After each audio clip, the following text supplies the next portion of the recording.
Olá, estamos aqui no terceiro Encontro Internacional de Direitos Culturais. Meu nome é Rodrigo Vieira, um dos organizadores do encontro, e hoje nós entrevistaremos, na verdade, não uma entrevista, um bate-papo, uma conversa, o pesquisador do IPEA, do Instituto de Pesquisas Econômicas Aplicadas, o professor doutor Frederico Augusto Barbosa. E hoje nós iremos conversar um pouco sobre as pesquisas em cultura, mais especificamente as pesquisas em políticas culturais no Brasil e os seus reflexos na área jurídica, de que forma essas pesquisas têm contribuído para mudanças significativas na atual legislação cultural brasileira, né? Com a palavra, então, o professor Frederico Barbosa. Bom, eu sou o Frederico Barbosa, sou pesquisador do Instituto de Pesquisa Econômica Aplicada, sou professor de Política Pública em Direito em várias instituições, né, entre elas o UniCEUB, Brasília, ENAP, Fiocruz, assim por diante. Isso é bom, hein, cara? Leva jeito, cara. Professor Frederico, na sua avaliação, qual é a atual situação das pesquisas em políticas culturais no Brasil? Quais são os focos dessas pesquisas atuais e de que forma essas pesquisas têm contribuído para não só mudanças no comportamento das administrações, né, dos estados, dos órgãos de cultura, dos municípios, no fazer dos gestores culturais, mas como é que elas têm contribuído para que essas políticas culturais no Brasil avancem? E quais são as deficiências, digamos assim, dessas pesquisas? Quais são as ausências sentidas que nós, pesquisadores da área das políticas culturais, dos direitos culturais, quais são essas ausências que nós podemos chegar a suprir? Bom, vamos lá, né? A pergunta é densa, né? Tem várias camadas, né? Você me lembra depois? Sim. As questões. Bom, em primeiro lugar, a gente já tem um acúmulo de pesquisa que é bem interessante. De 10 anos para cá, a gente tem desenvolvido, e as instituições públicas e privadas têm desenvolvido um hall de pesquisas bem interessante na área de política pública, da política cultural em especial. Então a gente tem um acúmulo bem interessante de pesquisas em todas as áreas de política cultural, teatro, as novas políticas, né, programas implementados pelo governo federal, em alguns casos governos estaduais ou locais, né. A gente tem uma gama de pesquisas sobre financiamento, crítica à mecânica de financiamento, descrição, enfim, a gente tem um mundo de pesquisas já feitas e que já agregam uma senhora análise, né, sobre política pública e política cultural específica. Quais são os problemas? Essa é a parte que eu gosto. Primeiro, são os problemas clássicos de política aplicada. A gente tem um excesso de pesquisas de caso. Qual é o grande problema de pesquisa de caso? A gente acumula e em muitas dessas pesquisas a gente não desenvolve uma capacidade de fazer pesquisa por tirar generalizações, pela pesquisa comparada. Então são pesquisas muito localizadas, muito pontuais, com problemas às vezes construídos para responder a questões muito específicas, não é? E aí isso decorre também tem várias razões para isso acontecer. Uma delas é a própria formação, né, em política pública, né, ou em sociologia da ação do Estado. A gente tem uma certa precariedade ainda nisso, né? Então a gente adapta a teoria de outras áreas e vai usar, né? E a gente adapta hipóteses muito gerais de outras áreas, vai tentar fazer aquilo fazer sentido para um determinado caso, né? Então, qual é o problema básico? Então, a gente tem um acúmulo, mas a gente tem um acúmulo de reflexões que não dialogam. Então esse é o primeiro ponto, né? O segundo, a segunda fragilidade. A gente tem muita pesquisa que tem um tom normativo. Quer dizer, o elemento é como se eu estivesse dizendo o seguinte: eu tenho uma série de metáforas teóricas, de ideias, né, de elementos gerais, né, que eu não desdobro analiticamente para fazer disso uma hipótese experimental.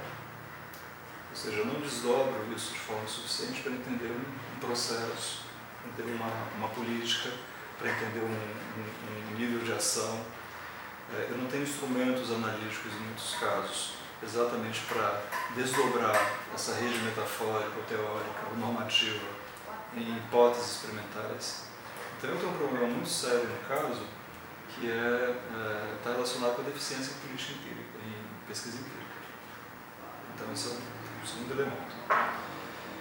Então as políticas são muito normativas.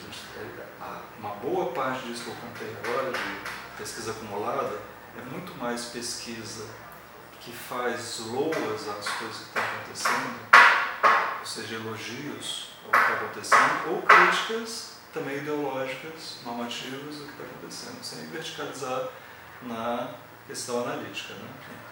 Enfim. E o terceiro ponto é a falta, que está relacionado com esse segundo e com o primeiro, que é a falta de um quadro analítico mais estável. Então, a gente adapta, né, as teorias, a gente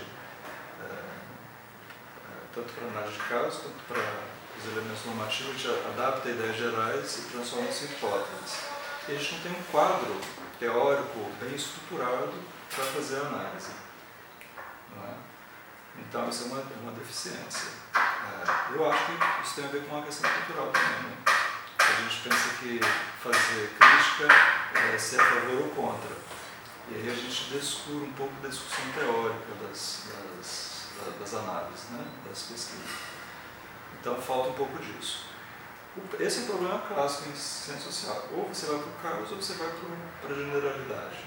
Aí o elemento teórico, analítico, ele fica meio descuidado. Então eu acho que falta, no caso, né, uma cultura de pesquisa empírica, teoricamente orientada, seja fundamentada em dados empíricos.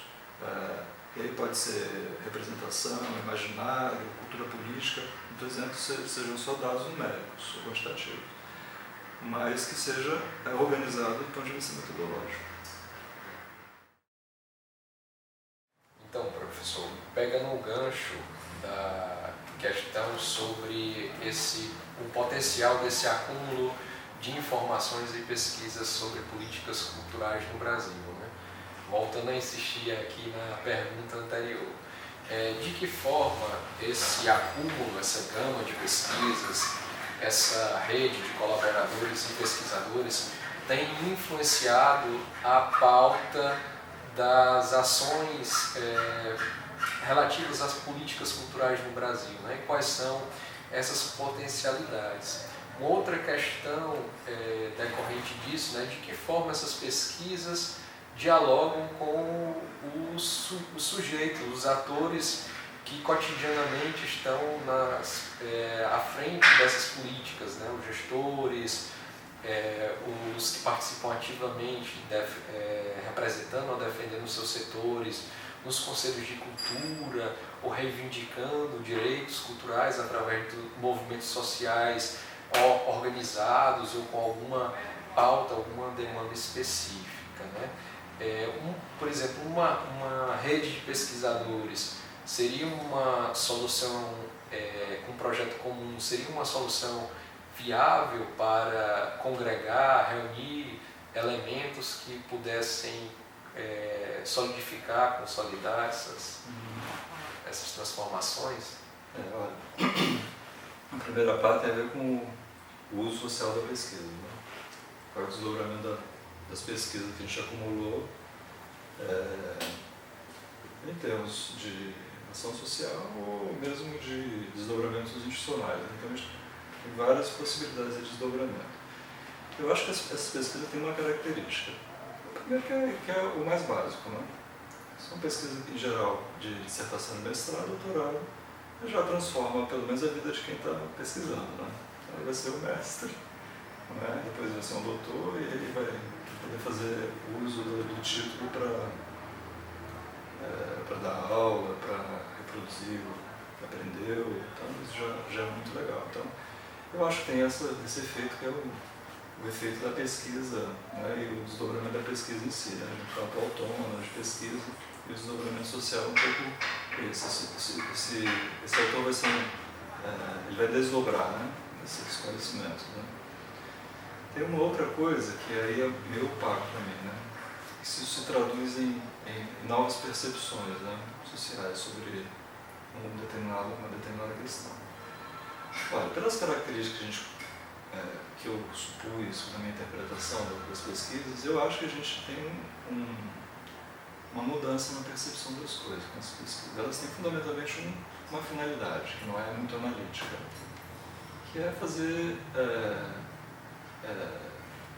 compartilhamento de uma visão de mundo. Então, hoje a gente fala muito do direito cultural. Ninguém sabe muito bem o que é, mas os pesquisadores conseguiram já colocar na agenda a questão do direito cultural, do patrimônio, não é? Agora vocês com a questão do direito de propriedade, do direito intelectual, do direito de autor, enfim, vai se dobrando, isso vai entrando na agenda e sai do círculo restrito da discussão jurídica ou do advogado de empresa, assim por diante. A gente vai mudando a ótica, né, então tem um ponto positivo, esse acúmulo permite isso, né? E a mesma coisa para a política pública, né? A gente hoje percebe a política pública, mesmo sem um arcabouço muito organizado de análise, a gente percebe que a política pública envolve ideias, envolve sistema de ação, aliança, processo de argumentação, instrumentos públicos, institucionalidade, orçamento. Quer dizer, coisas que antes eram um pouco opacas, né? A gente não tinha uma visão de senso comum organizado, hoje a gente já consegue, pelo menos, ter isso estabilizado. Então isso já é um ponto que eu acho que é bem legal. Quer dizer, a gente usa a pesquisa para criar mundos, né? Ou seja, a gente começa a compartilhar sentidos sobre o que é importante. O direito cultural eu acho que passa a ser importante a partir do nucleamento de algumas instituições que começam a falar sobre isso. A política cultural, a mesma coisa. E outras áreas, né, movimento social, tem uma trajetória nesse sentido. Também ninguém sabe muito bem o que é, mas começa a escrever e a gente começa a ver que são questões que são objeto de interesse, de importância. Então tem a segunda dimensão, que é uma dimensão mais diáfana, de uma mudança de imaginário, do simbólico e tal. A economia da cultura isso acontece também. Ninguém sabe muito bem como é, ninguém sabe muito bem como calcula, mas todo mundo sabe que é importante. Então alguns números cabalísticos, eles mostram que a economia da cultura é assim, sabe? Tem também na agenda. Agora tem uma outra coisa, mais duas coisas talvez, né? A primeira para falar da qualidade da pesquisa, a segunda para falar da rede, né? Da qualidade da pesquisa, eu acho que em muitos casos a pesquisa não é para simplesmente construir mundos. Não é só para compartilhar coisas ou ajudar a ver que é algum tema importante. Eu acho que ela tem esse momento, mas ela tem um outro momento que é um momento adicional e talvez mais maduro, que é o momento que você começa a questionar sistematicamente a tradição teórica, a tradição de pesquisa, começa a enunciar hipóteses de pesquisa, para articular melhor o conhecimento e gerar mais produtividade sobre a realidade, maior conhecimento sobre a realidade. Esse é um pouco o momento que eu acho que a gente ainda está começando a entrar nele. Então a gente vai começar a acumular, a gente começar a ter um olhar mais crítico, a gente ser capaz de fazer críticas razoáveis e justificadas ao trabalho alheio, sem o problema de gerar algum tipo de constrangimento, de ferir idiosincrasias e assim por diante. Então, a pesquisa, como talvez tenha que ser na ciência, deve ser um teste de instrumentos, né? Até onde eu vou com esse instrumento? E aí eu tenho críticas horizontais para isso. Então, eu acho que a gente tem que gerar essa capacidade. Bom, então, nesse caso, eu tenho talvez uma ideia um pouco diferente da pesquisa que está sendo atualmente feita, que a pesquisa pesquisa ela tem que ter um tipo de qualidade. Primeiro, tem que ser teoricamente orientada, tem que ser empírica. Eu acho muito interessante pesquisa bibliográfica, pesquisa de surveys de literatura, bricolagem de autores, diálogos entre autores, acho tudo isso muito legal. Mas eu acho que o ponto de diferenciação do ensaio, da pesquisa, da reflexão mais solta, mais teórica, que eu prezo também, mas o ponto de diferença da pesquisa empírica é exatamente você usar uma teoria e depois construir o seu objeto, a partir da teoria, mas a partir de dados empíricos. Esse é um momento aí que eu acho que a gente ainda vai entrar. A gente está ainda muito no plano. Eu poderia até dizer assim, que é o plano das representações, não, porque simplesmente a gente vai usando as representações sem muito método. A gente vai falando que as coisas são boas ou ruins sem muito método. Então, eu diria assim, que tem várias pesquisas que vão olhar as representações, mas com um olhar orientado. Olhar uma narrativa, por exemplo, mas não ter que construir a narrativa na sua densidade, não simplesmente como mais uma narrativa entre tantas outras. Enfim, não sei se fez sentido, mas... E o outro ponto, que é a questão das redes. Eu acho que o desafio das redes é funcionarem como redes de pesquisa. Eu acho que é um grande desafio. Foi objeto de minha reflexão dos últimos tempos a coisa da rede. Eu acho que a gente tem uma noção de rede que é, do meu ponto de vista, um pouco frouxo demais. A rede é frouxa, não é uma ideia. Que, entra na rede quem quer, quando quer, para fazer o que quiser, cada um deposita na rede o seu potencial. Isso é muito legal, eu gosto muito dessa ideia, que é uma espécie de anarquismo, um mercado de ideias, e a rede funciona um pouco nesse sentido. Agora, uma rede de pesquisa acho que tem que ter outra qualidade. Ela tem que ter objetivos, ela tem que hierarquizar opções, ela tem que acumular em certas áreas em determinado momento, tem que fazer uma ponderação do que é relevante em determinado momento. Então tem que hierarquizar, tem que ter estratégia para associar pesquisadores, tem que ter estratégia para formar pesquisadores.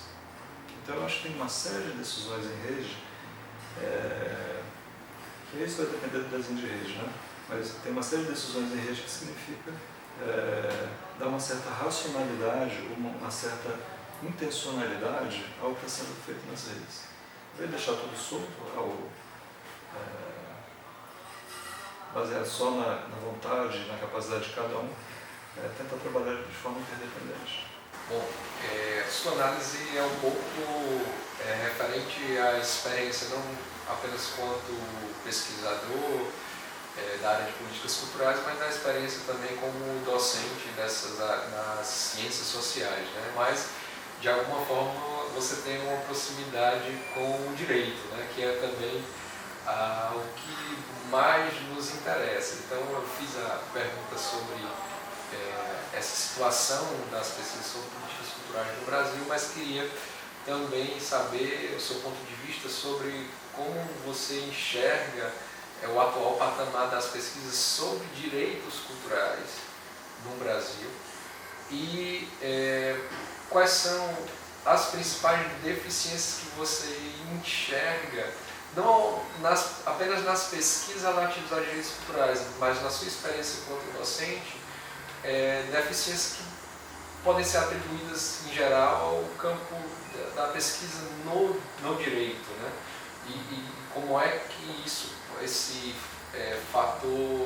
fatores aí já de análise das políticas podem contribuir, para se retroalimentar no campo dos direitos culturais. Bom, olha, eu acho que a grande dificuldade, eu acho que ele está no adjuntivo, Primeiro, no campo do direito, que é a opção que tem que ser feita por tradições jurídicas. Acho que a grande dificuldade, tanto para pensar em relação a direito e política pública, é uma concepção meio formalista de direito. Ela é importante, mas ela coloca o objeto numa linguagem tal que torna difícil você pensar processo, né, que é dinâmico em termos de uma linguagem formal. Então isso é uma dificuldade, um desafio. Eu não sei se isso a gente tem que descartar, mas é um desafio. Né? Eu acho que tem várias possibilidades de aproximação. As políticas públicas têm vários elementos jurídicos que têm que ser pensados do ponto de vista formal, né, com um problema jurídico. E aí eu acho que a gente tem que localizar esses elementos e aprofundar, verticalizar. Eu acho que não só do ponto de vista, aí no caso, né, da pesquisa, da reflexão jurídica autonomizada, positivista, formal e tal, mas do ponto de vista do significado dessa reflexão no contexto institucional. Às vezes tem uma reflexão formal que é extremamente interessante, mas ela não tem apoio institucional e social. Não é? Você lança uma série de ideias interessantes.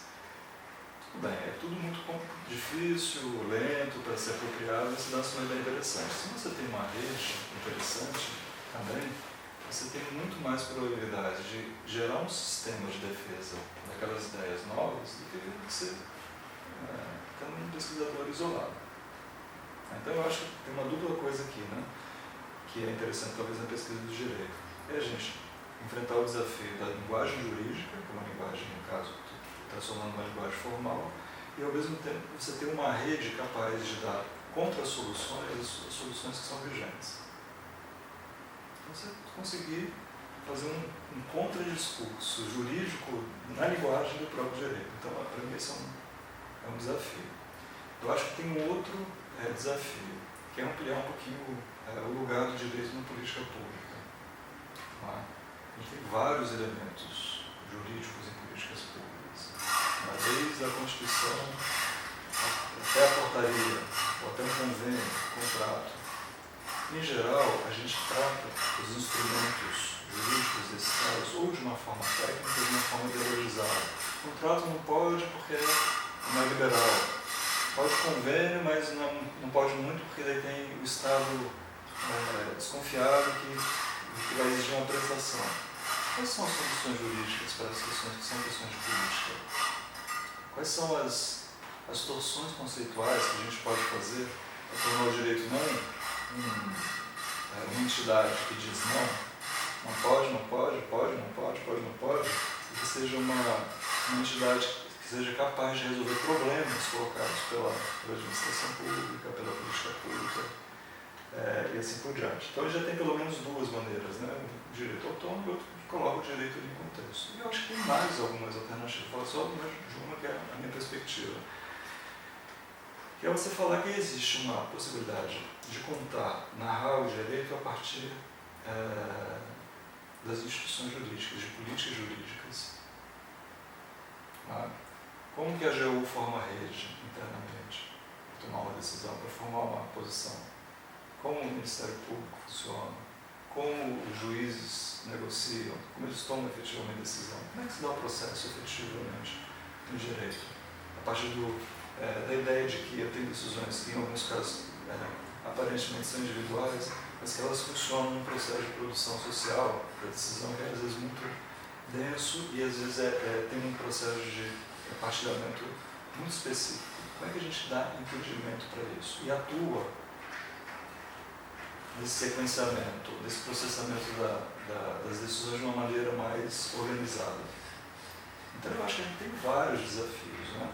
Mas aí a gente não pode ficar só na dogmática, eu acho que não pode ficar só no direito em contexto, né? E a gente tem que olhar um pouquinho o dia a dia do funcionamento do direito, né? Ver o direito como um instrumento de luta social, de processo de produção de decisão, que é tão importante como a ideia geral, a orientação ideológica, não é? A minha amizade com o fulano que tem controle de processo decisório. Então acho que a gente tem que colocar o direito numa outra posição para não descartar as formas tradicionais, mas colocando numa outra posição. Você também me perguntou sobre a questão do desenvolvimento da reflexão jurídica. E aí eu não conheço tudo, né? Enfim, eu tenho lido um pouco sobre algumas áreas, né? Alguma coisa de direito cultural. O que eu vejo é mais ou menos esse programa, né? o sujeito tem um pezinho lá, um pezinho aqui, isso decide muito, ele tem uma ambiguidade, porque ele tem que falar numa linguagem, mas ao mesmo tempo ele vê que tem outro instrumento, não é? O outro que me faz uma reflexão formal muito interessante, que às vezes é apropriada, mas cujo uso é completamente diferente. Por exemplo, a defesa de um sistema formal, uma estrutura, uma arquitetura, um sistema de conceito, isso não diz nada sobre como essas coisas vão funcionar. Então, eu acho que tem um patamar aí que é legal, que é um desdobramento dessa maneira mais arquitetônica de ver o direito, que é a gente pensar no direito como um processo de agenciamento de ação entre os atores. Então, por exemplo, você fala de sistema, né? Quais são os instrumentos jurídicos, como eles funcionam para articular os atores? Caso eu tenha uma portaria, que ela me ajuda muito. Nos casos da minha portaria é o objeto de discórdia. Então, uma das funções, ao meu ver, no direito político público é coordenar. E nos casos que discordam? Então, talvez a gente tenha que olhar um pouquinho para essa linguagem específica, né, do direito. Tem que ter um elemento técnico, mas tem que ter um elemento ali de compartilhamento social que tem que talvez ser melhor pensado. Para finalizar a nossa conversa, né, você falou de sistema e eu me lembrei da última emenda que altera, das 3 emendas que alteraram o capítulo da cultura no título da ordem social da Constituição, que foi a tão desejada, né, pelos movimentos culturais, agentes, gestores no país, artistas, pesquisadores também, que foi a emenda que introduziu um sistema nacional de cultura, né, na Constituição, né, criando uma espécie de arquitetura para facilitar a efetivação de políticas culturais, né? Na sua opinião, o que falta ainda do ponto de vista institucional no Brasil para que essa emenda venha a dar uma outra forma, um outro, digamos assim, um outro efeito para o que durante muito tempo no Brasil era uma prática cotidiana da política pública em geral, né? Clientelismo, favorecimento para essas razões de pessoalidade, né? Ingerências em valores, né, estéticos, né? Isso é o Estado dizendo que é bom, o que é ruim. E o que é que pode mudar e o que é que ainda tem por avançar, né? E para finalizar, gostaria também que você dissesse algumas palavras, né, finais sobre o terceiro encontro internacional de direitos culturais, né? Essa parte eu pude ficar um pouco vergonhado, mas a parte do sistema, né? Olha, eu acho que a gente já avançou muito, mas ainda tem tudo para fazer. A gente tem um sistema ainda bem frágil, do meu ponto de vista. A gente já tem um acordo sobre uma ideia geral, né? Ou várias ideias, né? Uma arquitetura de ideias gerais e outras menores. Agora a gente tem um Estado muito frágil, né? Do ponto de vista dos seus instrumentos de relacionamento com a sociedade civil. A gente tem estruturas de participação no processo estão amadurecendo de forma muito rápida, mas que ainda desconhecem os elementos centrais, eu acho, né, do processo decisório. Eu acho que tem que ter um amadurecimento nesse sentido, isso faz parte do sistema. Né? Eu acho que é uma coisa que também é fundamental nessa história, né? Tem que ter recurso. Aí eu já falei de outros recursos, né? Cognitivos, simbólicos, tudo isso faz parte, mas é um recurso básico, que é recurso financeiro. Não é suficiente em si. Pode ter muito recurso financeiro e fazer um uso extremamente complicado desses recursos e não construir nada muito positivo, né, do ponto de vista dos valores que a gente preza. Direitos humanos, ideia mesmo de democracia e democratização cultural. acho que tem um monte de coisa para fazer, mas eu sintetizaria o seguinte: precisa de recursos orçamentários pesados. Para ter recursos orçamentários pesados, a gente tem que talvez ter um horizonte estratégico um pouco mais bem delineado. Você quer ver um exemplo? Se você pergunta hoje para qualquer um o que é um gasto no futuro, isso é difícil, não sei porquê. A gente vai citar meia dúzia de coisas, e essa meia dúzia de coisas eu poderia dizer para você que estão em setoriais diferentes da cultura. O que significa isso em termos de alocação de recursos dos governos? Eu coloco a biblioteca do MEC no meu cômputo de gasto, eu coloco recursos meio no meu cômputo de gasto, eu coloco a Previdência Social, que é uma parte interessante dos recursos nos setoriais, como cômputo da cultura. Então, olha só, essa é uma questão trivial para responder o que vai ser o sistema. Porque no sistema eu estou dizendo que vai para o fundo e aí eu vou ter uma transferência, e depois os Estados Unidos vão colocar mais recursos. O que quer dizer isso? Estou dizendo que isso é um momento de discutir, estou dizendo que é um problema, que eu não sei se juridicamente é possível responder, mas eu sei que politicamente é um problema, não. Ainda não sei. Então é complicado, né? Teve mais uma questão que você fez. Né? Não, se essa das ausências, né? Assim, do que ainda falta para chegar nessa proposta de coordenação do sistema, né?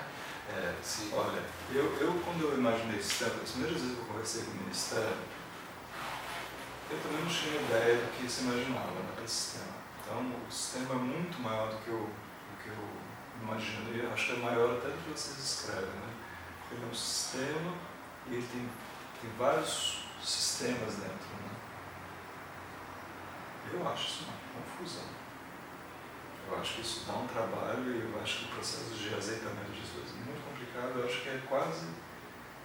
a gente vai ficar quase muito discursivo para conseguir conectar essas coisas que são tão diferentes.